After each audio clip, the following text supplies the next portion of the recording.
RSS ವಿರುದ್ಧ ಜನಜಾಗೃತಿ ದಿನಾಂಕ ಘೋಷಣೆ. ಸಂವಿಧಾನ ಸಮರ್ಪಣಾ ದಿನ ಪ್ರಯುಕ್ತ ಅಭಿಯಾನ. ಧರ್ಮಗಳ ನಡುವೆ ವಿಷಬೀಜ ಬಿತ್ತುತ್ತಿರುವವರ ವಿರುದ್ಧ, ಜಾತಿಯ ಆಧಾರದಲ್ಲಿ ವಿಭಜನೆ ಮಾಡುವವರ ವಿರುದ್ಧ, ಮಹಿಳೆಯನ್ನ ದಾಸಿಯರನ್ನಾಗಿಸಿಕೊಂಡಿರುವಂತವರ ಮನಸ್ಥಿತಿಯ ವಿರುದ್ಧ ಒಂದು ರಣಕಹಳೆ.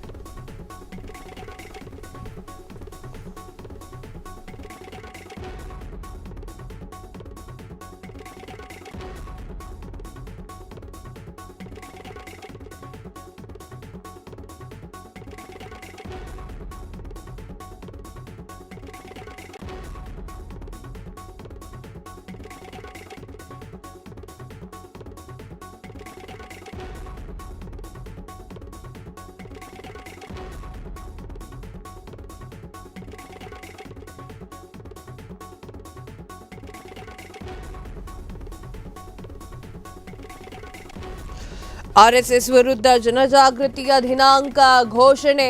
ಸಂವಿಧಾನ ಸಮರ್ಪಣಾ ದಿನದ ಪ್ರಯುಕ್ತ ಅಭಿಯಾನ. ಧರ್ಮಗಳ ನಡುವೆ ವಿಷಬೀಜ ಬಿತ್ತುವವರ ವಿರುದ್ಧ, ಜಾತಿ ಆಧಾರದಲ್ಲಿ ವಿಭಜನೆ ಮಾಡುವವರ ವಿರುದ್ಧ, ಮಹಿಳೆಯರನ್ನ ದಾಸಿಯನ್ನಾಗಿಸಿಕೊಂಡಿರುವಂತಹ ಮನಸ್ಥಿತಿಯವರ ವಿರುದ್ಧ, ಬಿಜೆಪಿಯವರ ಅಂಬೇಡ್ಕರ್ ಅವರನ್ನ ಗೌರವಿಸಿರುವುದು ದೊಡ್ಡ ನಾಟಕವನ್ನ ಆಡ್ತಾ ಇದ್ದಾರೆ. ಅವರ ಹಿಂದೆ ದೊಡ್ಡ ಹುನ್ನಾರವಿದೆ. ಹೀಗಾಗಿ ಜನರನ್ನ ಜಾಗೃತಿ ಮೂಡಿಸಿದ್ದೇವೆ.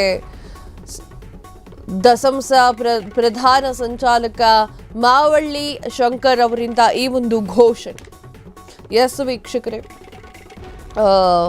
ಮಾವಳ್ಳಿ ಶಂಕರ್ ಸಾಕಷ್ಟು ವಿಚಾರಗಳನ್ನು ಮಾತನಾಡಿರುವಂಥದ್ದು.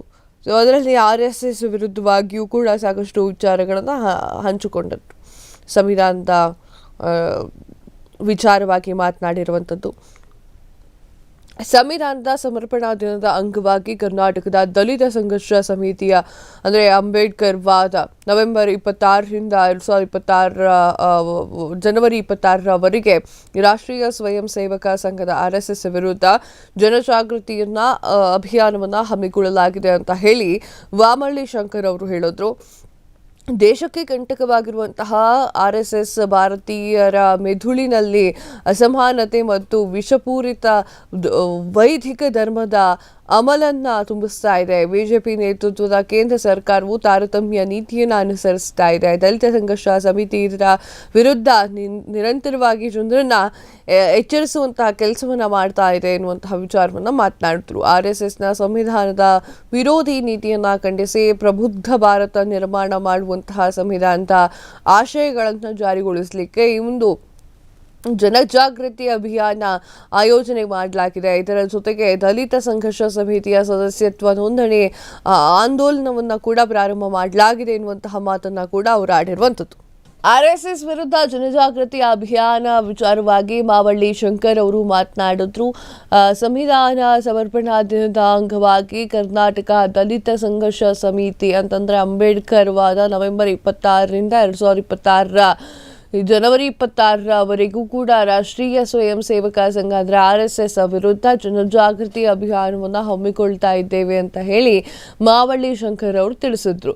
ಸುದ್ದಿಗೋಷ್ಠಿಯಲ್ಲಿ ಇವರು ಮಾತನಾಡ್ತಾರೆ. ದೇಶಕ್ಕೆ ಕಂಟಕವಾಗಿರುವಂತಹ RSS ಭಾರತೀಯ ಮೆದುಳಿನಲ್ಲಿ ಅಸಮಾನತೆಯ ಬೀಜವನ್ನು ಬಿತ್ತಿದೆ. ಅಸಮಾನತೆಯ ಈ ಒಂದು ವಿಷಪೂರಿತ ವೈದಿಕ ಧರ್ಮದ ಅಮಲನ್ನ ಏರಿಸ್ತಾ ಇದೆ. ಬಿಜೆಪಿ ನೇತೃತ್ವದ ಕೇಂದ್ರ ಸರ್ಕಾರ ತಾರತಮ್ಯವನ್ನ ಮಾಡ್ತಾ ಇದೆ, ತಾರತಮ್ಯ ನೀತಿಯನ್ನ ಅನುಸರಿಸ್ತಾ ಇದೆ. ದಲಿತ ಸಂಘರ್ಷ ಸಮಿತಿ ಇದರ ವಿರುದ್ಧ ನಿರಂತರವಾಗಿ ಜನರು ಹೋರಾಟವನ್ನ ಮಾಡಬೇಕು ಎನ್ನುವಂತಹ ವಿಚಾರವನ್ನ ಮಾತನಾಡಿದ್ದಾರೆ. ಕ್ಷಣ ಕ್ಷಣದ ಸುದ್ದಿಗಳಿಗಾಗಿ ಫ್ರೀಡಂ ಟಿವಿ ಸಬ್ಸ್ಕ್ರೈಬ್ ಮಾಡಿ, ಲೈಕ್ ಮಾಡಿ ಹಾಗೂ ಫಾಲೋ ಮಾಡಿ. ಹೊಸ ಸುದ್ದಿಗಳ ನೋಟಿಫಿಕೇಶನ್ಗಾಗಿ ಬೆಲ್ ಐಕಾನ್ ಮೇಲೆ ಕ್ಲಿಕ್ ಮಾಡಿ.